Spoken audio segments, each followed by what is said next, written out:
Episode की शुरुआत में हम देखते हैं कि जैसे ही सो हुआन उन गाड़ियों को देखता है उसी के साथ कहता है कि ये वही तो नहीं है जो मैं समझ रहा हूँ।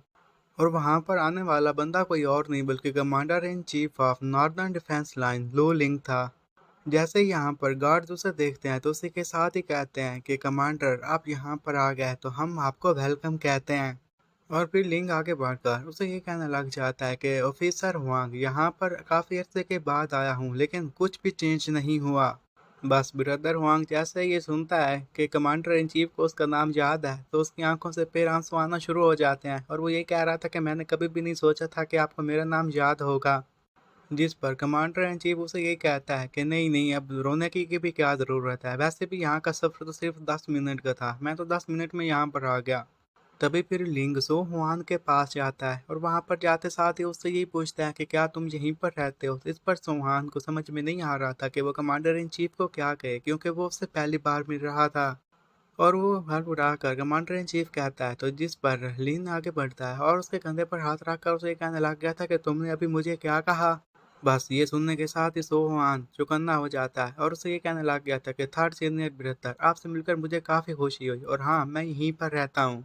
तो बस फिर क्या था, फिर कमांडर इन चीफ उसके सर पे हाथ रखता है, वो उसे ये कहने लग जाता है कि जूनियर ब्रदर ये सुनकर मुझे काफ़ी खुशी हुई कि तुम यहीं पर रहते हो।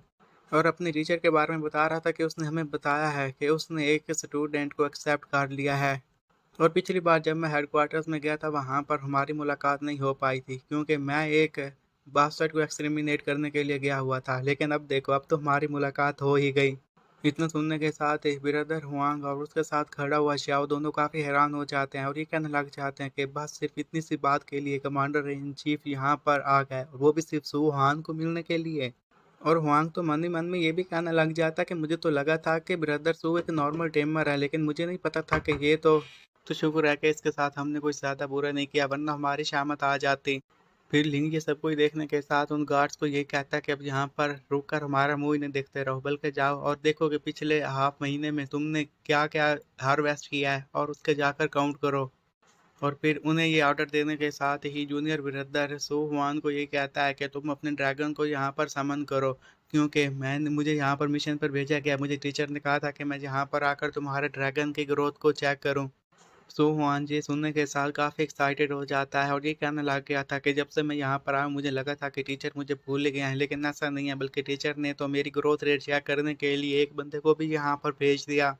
और वहीं पर वो अपने ड्रैगन को समन कर लेता है, अब उसका ड्रैगन बाहर आ चुका था। इस ड्रैगन को देखने के साथ लिंक काफ़ी हैरान हो जाता है क्योंकि उसने भी नहीं सोचा था कि पहली बार में ये एक लड़का ड्रैगन को समन कर लेगा। और इतने बड़े ड्रैगन को देखने के साथ ही वो ये भी कहने लग गया था कि जूनियर ब्रदर टीचर ने तो कहा था कि तुम्हें इसे हैच किए हुए 1 महीना भी नहीं हुआ तो ये इतना बड़ा कैसे हो गया। ये बातें सुनने के साथ सुहान वहाँ पर ऐसा एक्ट करता है कि वो डम्ब है और ये कहने लग जाता है कि ये शायद इसलिए है क्योंकि मैं ड्रैगन को प्रैक्टिस करवा रहा हूँ और प्रैक्टिस की वजह से इसकी ग्रोथ फास्टली हो रही है। तो लिंग भी ये सुनने के साथ उसे कहता है कि नहीं नहीं मुझे कोई प्रॉब्लम नहीं है, तुम सही कह रहे होगे, वैसे भी तुम्हारा ड्रैगन उससे काफ़ी बड़ा है जिस ड्रैगन को मैंने पाला था। और मुझे वैसे भी यहाँ पर टीचर ने भेजा ताकि मैं यहाँ पर आकर तुम्हारे ड्रैगन के कॉम्बैट एक्सपीरियंस को चेक कर सकूँ। मेरे पास भी एक ड्रैगन की टाइप है वो कि मेरा पेट है और मैं उसे ही इस एग्जामिन में यूज़ करूँगा। वो फिर अपने ड्रैगन को कहता है कि अब तुम बाहर आ जाओ और फिर इसके साथ खेल लो।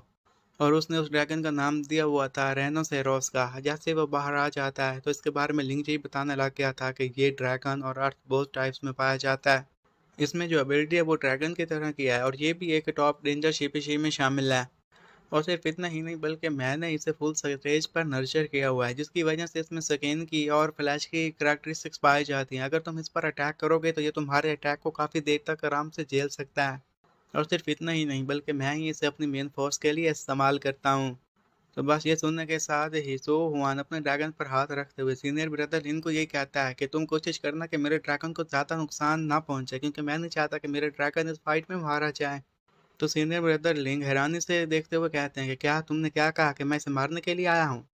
मेरे ड्रैगन को पता है कि कब इसे रुकना है तो तुम इस बात की फिक्र मत करो, हम उसे कोई नुकसान नहीं पहुंचाएंगे और वैसे भी मैं यहाँ पर तुम्हें बुली करने के लिए नहीं आया और ना ही मैं छुटकू ड्रैगन को नुकसान पहुंचाने के लिए आया हूँ। इतना सुनने के साथ ही सोमान फिर खुश हो जाता है और सीनियर ब्रदर को ये कहता है कि ठीक है अब हमें अपनी फाइट स्टार्ट कर देनी चाहिए। और फिर इतना सुनने के साथ ही सीनियर ब्रदर लिन यही कहता है कि रहना लगता है कि अब तुम्हारा काम करने का वक्त आ चुका है, तो ठीक है, तुम अपने काम पर लग जाओ। बस ये सुनने के साथ ही रेनोसोरस अपनी पावर का इस्तेमाल उन पर करता है, तो उनकी पावर को देखने के साथ ही सोहुआन और उसका ड्रैगन दोनों काफी हैरान हो जाते हैं। और उसका सीनियर ब्रदर लिन वहां पर माइंड की पावर का इस्तेमाल कर रहा था। यही वो माइंड की पावर थी जिसके बारे में सोहुआन ऑलरेडी प्रैक्टिस कर रहा था, और वो इसके बारे में एक्सपीरियंस हासिल करना चाहता था। और ये सब कुछ देखने के साथ वो अपने ड्रैगन को ये कहता है कि मैं चाहता हूँ कि तुम अपने डेवल असाल्ट का यूज़ करो और उसके ऊपर अटैक कर दो। फिर ड्रैगन उसे उठा लेता है, एक साइड पर लेकर जाता है, और जैसे साइड पर लेकर गया था तो फिर सुवान अपने ड्रैगन को ये कहता है कि मैं चाहता हूँ कि तुम इसके ऊपर अपने शैडो बॉल का इस्तेमाल करो, और तब तक इस पर इस्तेमाल करते रहो जब तक ये हार नहीं मान जाता। अब इसका छुटकू ड्रैगन उस पर शैडो बॉल का इस्तेमाल करने लग जाता है, लेकिन इसका ड्रैगन रेनोसोरस से काफ़ी छोटा था। इसके अटैक उसके सामने छोटे मोटे थे, और ये सब कुछ देखने के साथ ही वो भी यही मन ही मन में कह रहा था कि अगर ऐसा ही चलता रहा तो मेरा ड्रैगन तो इसे कभी नहीं हरा पाएगा।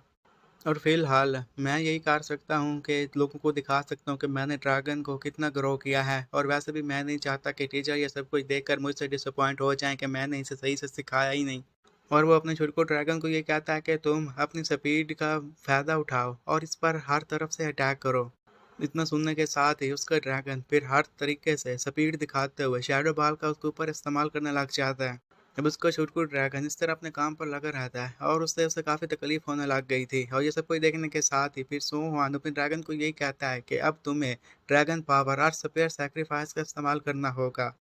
अब इस यार स्पेयर का इस्तेमाल जैसे ड्रैगन ने किया था, वहां पर पत्थरों को लेकर आ जाता है, और इन पत्थरों की मदद से उसने रेनोसेरस पर अटैक किया था, लेकिन वो अटैक बैकफायर कर जाता है और इसमें छुटकू ड्रैगन को ही चोट लग जाती है। और दूर खड़ा हुआ लिन ये सब कुछ देखने के साथ हंसने लग जाता है, उसे कहने लग जाता है कि तुम चाहे कितनी भी कोशिश क्यों ना कर ले, तुम मेरे रेनोसोरस को नुकसान नहीं पहुंचा सकते, क्योंकि ये रैंक 9 तक पहुंच चुका है, और तुम्हारा अर्थ स्पेयर इसका कुछ नहीं बिगाड़ सकता। तो हुआन अब अपने ड्रैगन को देखकर काफ़ी परेशान था, और वो सीजन ब्रेकर को ये कहता है कि आपने तो मुझे कहा था कि मैं अपनी तमाम टैक्टिक्स का यूज़ करूं, तो मैंने अपनी तमाम टैक्टिक्स का यूज़ किया, और जैसा कि आपको टीचर ने कहा है कि यहाँ पर आकर अपना मिशन कंप्लीट करें, तो आप अपने मिशन पर फोकस करें और उसे कंप्लीट करें। इतना सुनने के साथ फिर लिन मुस्कुराने लग जाता है और ये कहने लग गया था कि मुझे इसके लिए माफ़ कर देना, मैं बस यहाँ पर तुम्हारे ड्रैगन की कंपैटिबिलिटी को ही देखने के लिए आया था। तुम्हारे ड्रैगन की एबिलिटी इतनी भी बुरी नहीं है, टीचर इससे ज़रूर सेटिस्फाई हो जाएंगे। और वैसे भी तुम्हारे जो ड्रैगन का ग्रोथ रेट है वो मेरे ड्रैगन के ग्रोथ रेट से ऑलरेडी काफ़ी ज़्यादा है, तो टीचर इससे भी काफ़ी खुश हो जाएंगे, और ऊपर से टीचर ने तुम्हें जो एक्सेप्ट कर लिया है, तो तुम टीचर के एक ग्रेट डिसिपल बनोगे।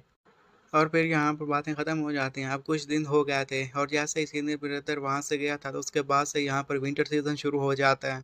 अब वहाँ पर बाहर कोई ख़ास दीवार नहीं बनाई गई थी, इसकी वजह से अंदर काफ़ी ठंड थी, और इनके पास कोई ऐसी चीज़ें भी मौजूद नहीं थी जो कि इन्हें हीट प्रोवाइड करवा सकें, और इस सब की वजह से गार्ड्स को काफ़ी ठंड लगती रहती है।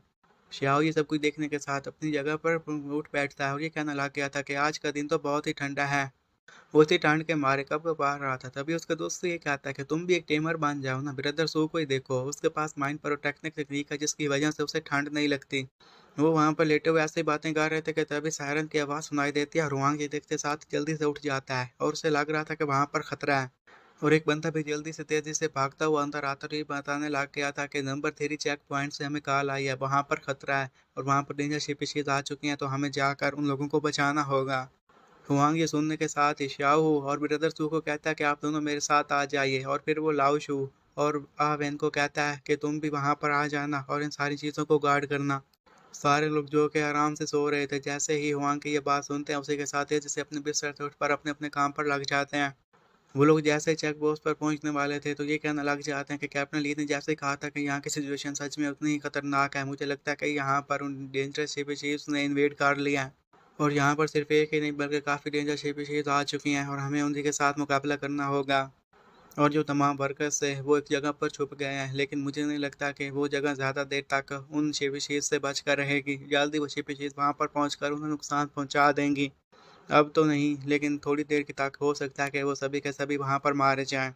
वहाँ पर अब काफ़ी सारी गाड़ियाँ उसी तरफ आगे बढ़ रही थी, और वो ये कह रहे थे कि हमें नंबर 3 और नंबर 4 आउटपोस्ट पर जाना होगा और उन्हें सपोर्ट करना होगा, और वहाँ पर जितने भी लोग हैं उन्हें हिफाजत करते हुए बचाना होगा।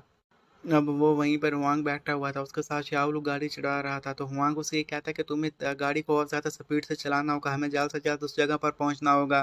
उसी तरह गाड़ी चलाते हुए वो प्लांटेशन नंबर 25 तक पहुंच जाते हैं, जो कि नॉर्थ ईस्ट स्टेडियम में पाई जाती थी, और उसके गेट नंबर 6 पर पहुंचते हैं।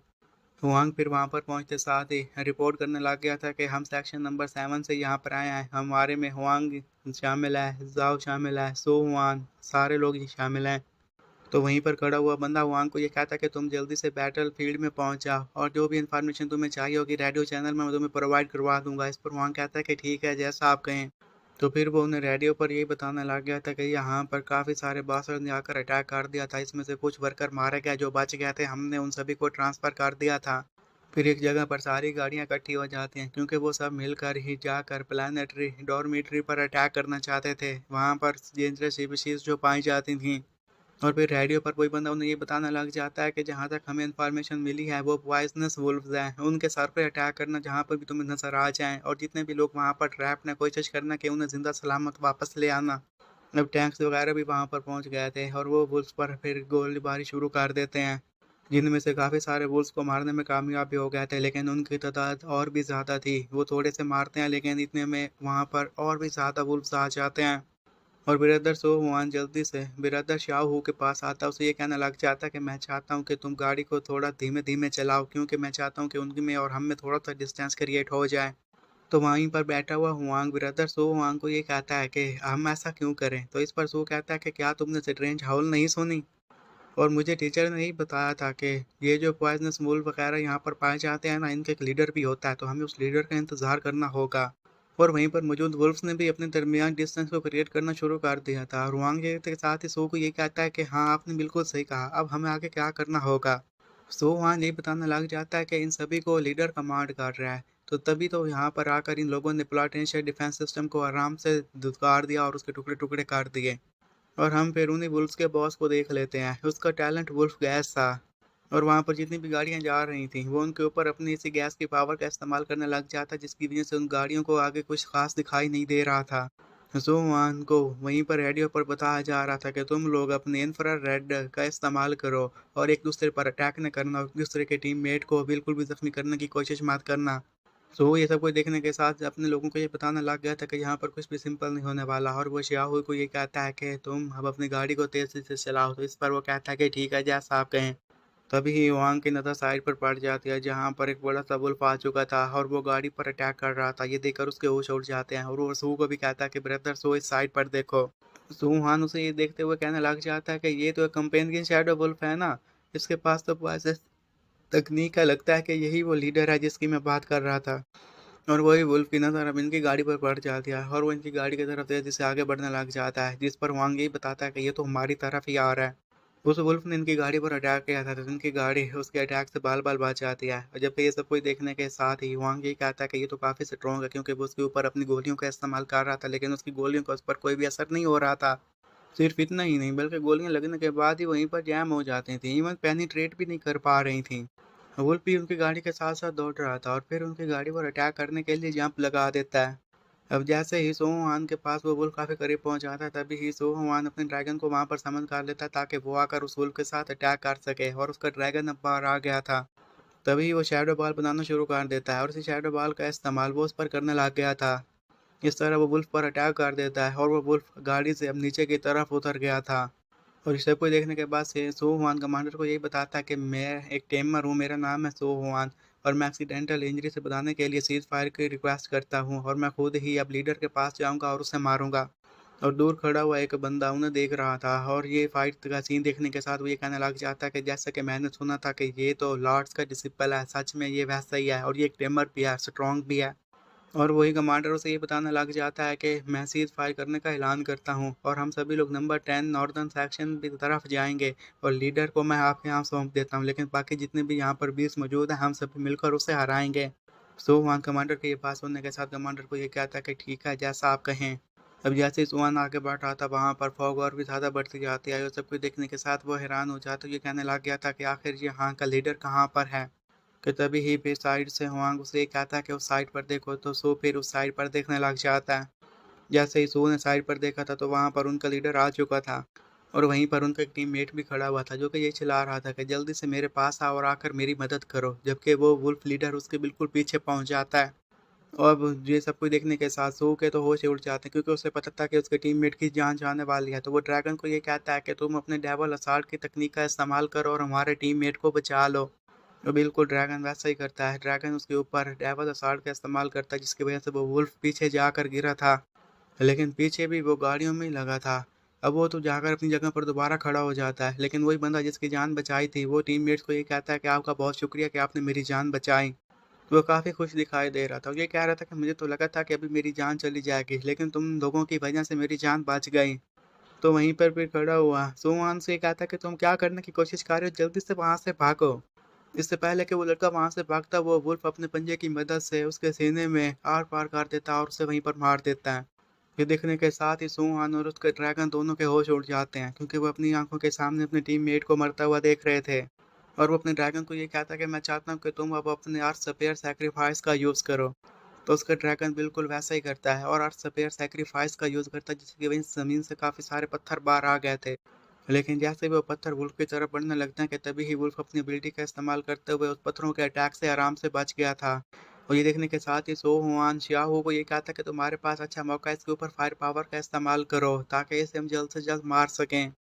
और साइड पर हुआन खड़ा हुआ था, शाहू खड़ा हुआ था। उन दोनों के पास गन्स थी और अपनी गन्स की मदद से वो अटैक करने लग जाते हैं। लेकिन उनके भी इन गन्स का असर उस पर ज़रा बराबर नहीं हो रहा था। बुलेट्स उस पर कोई असर नहीं कर रही थी। और ये सब कुछ देखने के साथ ही वो उसे ये कहता है कि मुझे लगा था कि तुम यहाँ से भाग जाओगे, और अपने ड्रैगन को ये कहता है कि तुम अपने इंटरफेरेंस की तकनीक का इस्तेमाल करो। तो इस बार उसका ड्रैगन इंटरफेरेंस की तकनीक का इस्तेमाल करता है। और थोड़ी देर के बाद देखते हैं कि सो अपनी गाड़ी में बैठा हुआ था, तो हुआन उसके पास आता है और ब्रदर सो को ये कहता है कि तुम इतने अपसेट क्यों दिख रहे हो। जिस पर आगे से वो यही बताता है कि नहीं नहीं, ऐसी बात नहीं है, बल्कि मैं किसी के बारे में सोच रहा था। तो हुआन फिर उसे तसल्ली देते हुए ये कहने लग जाता है कि हमारे पास अक्सर टेमर नहीं हुआ करते। अगर तुम यहाँ पर ना होते तो हमारे ज़्यादा लोगों की जान चली जाती, लेकिन तुम्हारी मेहरबानी की वजह से हम में से कम ही लोग मारे गए। और सिर्फ इतना ही नहीं, बल्कि वो उससे शिकार भी दिखाता है। ये कहने लग जाता है कि जब मैं यहाँ पर पहली दफ़ा प्लांटेशन करने के लिए आया था, तो यहाँ पर हम पर अटैक हुआ था और उसमें मुझे ये ज़ख्म आ गया था। और उस फाइट में तो तुम अंदाज़ा ही नहीं लगा सकते कि वहाँ पर कितने सारे लोग मारे गए थे। और वहाँ पर जब हम पर अटैक हुआ था, तो हम उनके सामने ज़रा बराबर भी नहीं टिक पाए थे, और वो जो अटैक करने वाले थे वो कोई और नहीं बल्कि golden black steel armed app थे। वो तो हमारे मेंबर्स को मीट सॉस की तरह मार रहे थे। लेकिन अब जिस आप कमांडर इन चीफ को जाते हो मिस्टर काओ, वो नॉर्दर्न लाई से यहाँ पर आया था और वहीं पर आकर उसने उस बीस्ट को मारा था, और तभी ये बैटल ख़त्म हुई थी। फिर उसके पास एक ड्रिंक थी और वो सुवान को देते हुए कहता है कि तुम इसे पी लो, इससे तुम काफ़ी अच्छा फील करोगे।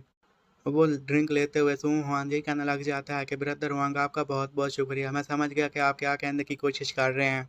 तो हुआंग फिर उसे ये बताने लग जाता है कि हम में से किसी को नहीं पता कि हम आज सोएंगे और कल जाग जाएंगे, ज़िंदगी का कोई भरोसा नहीं है। लेकिन तुम एक टेमर हो, तुम्हारे हाथ में सब कुछ होता है। तुम चाहो तो लोगों की जान बचा सकते हो, अपनी जान बचा सकते हो, तुम चाहो तो लोगों को मार सकते हो, खुद को मरवा सकते हो। सो हुआन वहाँ पर बैठा हुआ हैरानी से ब्रदर हुआंग की ये सारी बातें सुनता रहता है। तो इस पर फिर उसके कंधे पर हाथ रख कर उसे कहने लग जाता है कि तुम इसके बारे में ज़्यादा मत सोचो, जब हम वापस आएंगे तो वहाँ पर मैं आहमान का पका हुआ हाथों का खाना खाऊंगा। तो ये सुनने के साथ ही ब्रदर वांग काफ़ी खुश हो जाता है और उसे ये कहने लग जाता है कि हाँ हाँ, तुमने सही कहा, जब हम वापस आएंगे तो वहाँ पर खूब सारा खाना खाएंगे।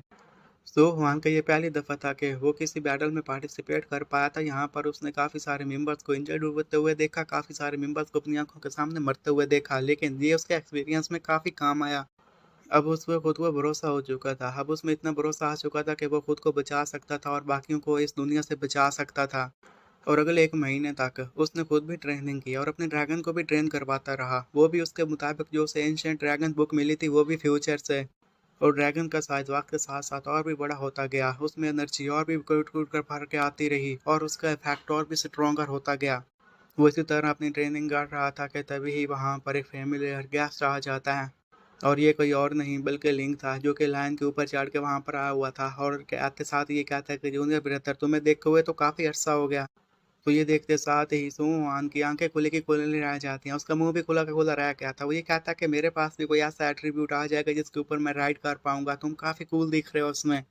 जबकि ये सुनने के साथ दिलीन जल्दी से उसके पास आ जाता है और उसे ये कहने लग गया था कि मैंने सुना कि तुमने पिछली फाइट में पार्टिसिपेट किया था और तुम्हारी इस पार्टिसिपेशन की वजह से काफ़ी तारीफ भी की गई, और इससे मैं सच में काफ़ी खुश हुआ।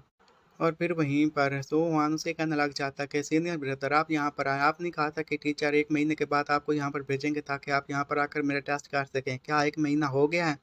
तो इस पर लिंगुस ये कहने लग जाता है कि क्या 1 महीना हुआ, मुझे नहीं पता, तुम खैर दिनों को कौन गिनता है, जब भी मुझे फ्री टाइम मिलता है मैं यहाँ पर आ जाया करूँगा, टीचर का जो ऑर्डर है मैं अब इसमें क्या कर सकता हूँ। अच्छा ठीक है, अब जल्दी से अपने ड्रैगन को यहाँ पर समन कर लो, मैं देखना चाहता हूँ कि वो कितना बड़ा हो चुका है। तो इतना सुनने के साथ ही आगे से फिर हुआन से कहता है कि ठीक है, मैं अपना ड्रैगन तुम्हें दिखाता हूँ, और वहीं पर वो अपने ड्रैगन को टेमिंग सील से बाहर निकाल लेता है, जो कि अब काफ़ी बड़ा हो चुका था। और उसे देखने के साथ लिंक के तो होश उड़ जाते हैं। वो ये कहने लग गया था कि मुझे यकीन नहीं आ रहा कि ये इतना बड़ा हो गया। जब पिछली दफ़ा देखा था तो ये तो छुटकू सा था। लगता है कि तुम्हारे पास एक ऐसी तकनीक आ गई है जो कि इसके लिए परफेक्ट है।